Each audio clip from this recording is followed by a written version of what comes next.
श्री राम जय जय राम, श्री राम जय जय राम। राम राम रट विकल भुआलु, जनु बिनु पंख बिहंग बेहालु।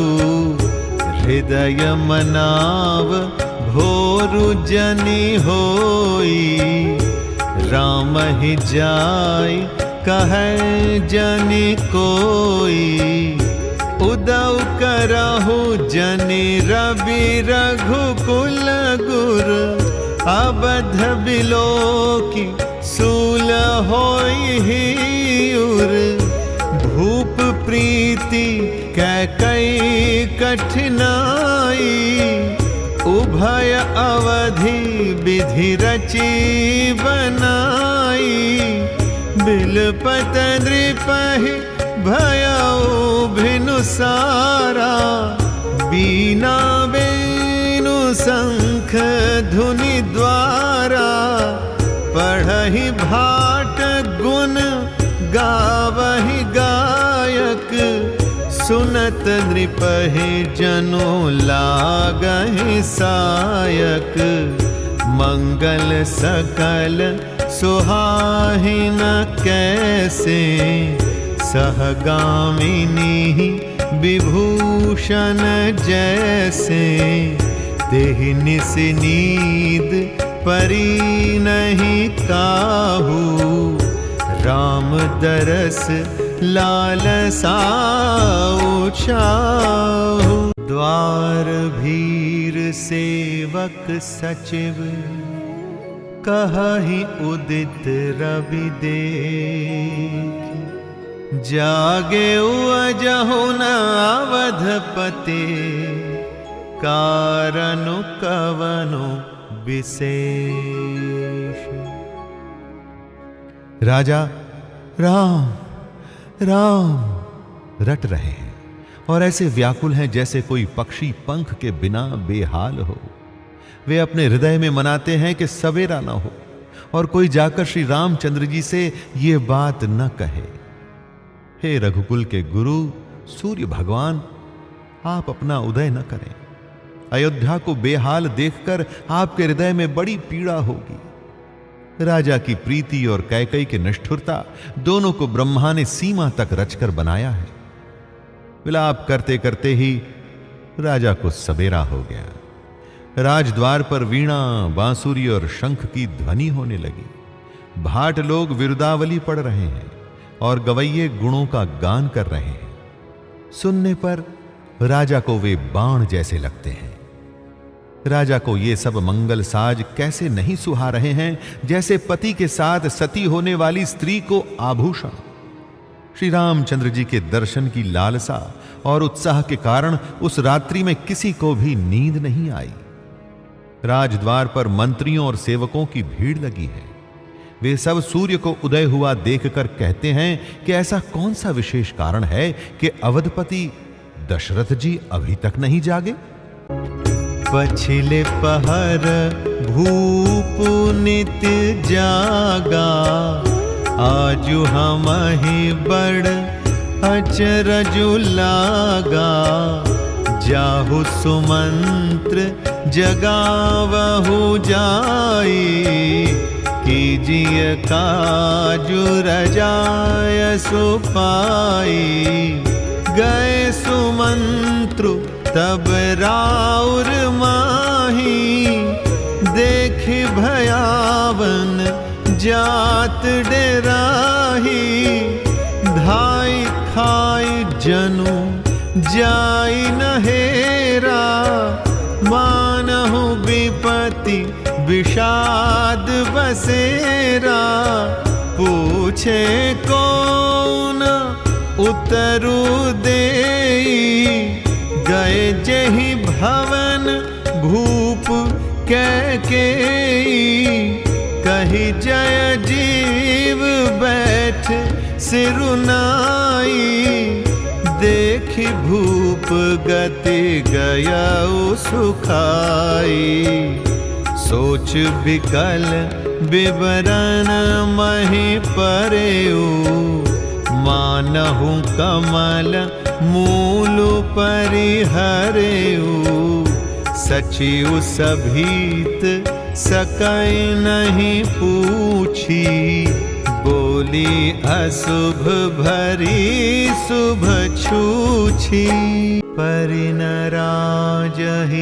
नींद निसी, हे तु जान जगदीश।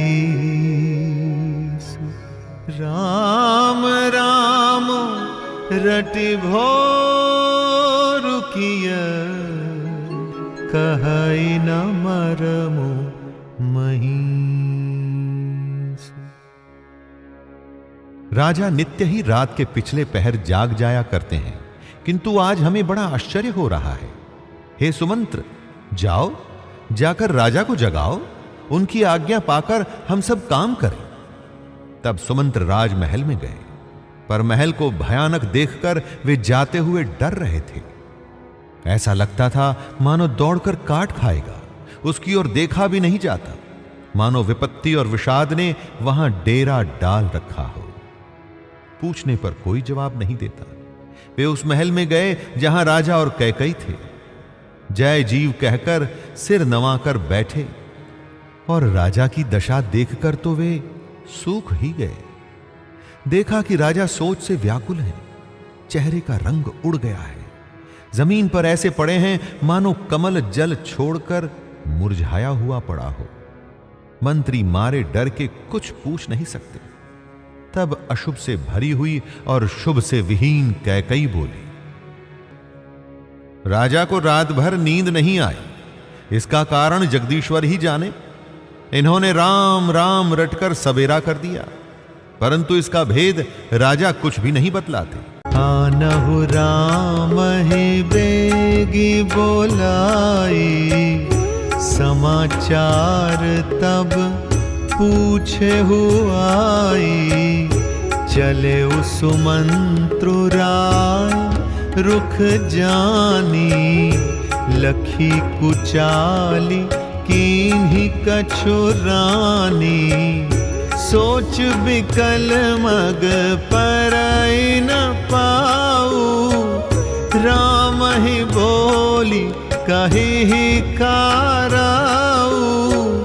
उर धरि धीरजु गया दुआरे, पूछहि सकल देखि मनु मारे। समाधान करि सो सब ही का, गयौ जहाँ दिन कर कुल टीका। राम सुमंत्र ही आवत देखा, आदरु कीन्ह पिता समलेखा। निरख बदन कहि भूप रजाई, रघुकुल दीपहि चले उलेवाई। राम को भांति सचिव संग जाही, देखि लोग जहाँ तहाँ बिल खाही। जाय दीख रघुवंश मनि, नरपति निपट कुसाजु। सहमि परेउ लखि सिंहिनी, मनहु वृद्ध गजरा। तुम जल्दी राम को बुला लाओ, तब आकर समाचार पूछना। राजा का रुख जानकर सुमंत्र जी चले, समझ गए कि रानी ने कुछ कुचाल की है। सुमंत्र सोच से व्याकुल है, रास्ते पर पैर नहीं पड़ता। सोचते हैं राम जी को बुलाकर राजा क्या कहेंगे। किसी तरह हृदय में धीरज धरकर वे द्वार पर गए। सब लोग उनको मन मारे उदास देखकर पूछने लगे। सब लोगों का समाधान करके सुमंत्र वहां गए जहां सूर्य कुल के तिलक श्री रामचंद्र जी थे। श्री रामचंद्र जी ने सुमंत्र को आते देखा तो पिता के समान समझकर उनका आदर किया। श्री रामचंद्र जी के मुख को देखकर राजा की आज्ञा सुनाकर वे रघुकुल के दीपक श्री रामचंद्र जी को अपने साथ लिवा ले आए। श्री रामचंद्र जी मंत्री के साथ बुरी तरह से अर्थात बिना किसी लवाजमे के जा रहे हैं। ये देखकर लोग जहां तहां विषाद कर रहे हैं। रघुवंश मणि श्री रामचंद्र जी ने जाकर देखा कि राजा अत्यंत ही बुरी हालत में पड़े हैं, मानो सिंहनी को देखकर कोई बूढ़ा गजराज सहम कर गिर पड़ा हो। सुख ही अधर जरय सबो अंगू, मनहु दीन मनहीन भुअंगू, सरुष समीप दीखी कैकेयी, मानहु मीचु घरी गनि लेई। राजा के होंठ सूख रहे हैं और सारा शरीर जल रहा है, मानो मणि के बिना सांप दुखी हो रहा हो। पास ही क्रोध से भरी कैकेयी को देखा, मानो साक्षात मृत्यु ही बैठी राजा के जीवन की अंतिम घड़ियां गिन रही हो।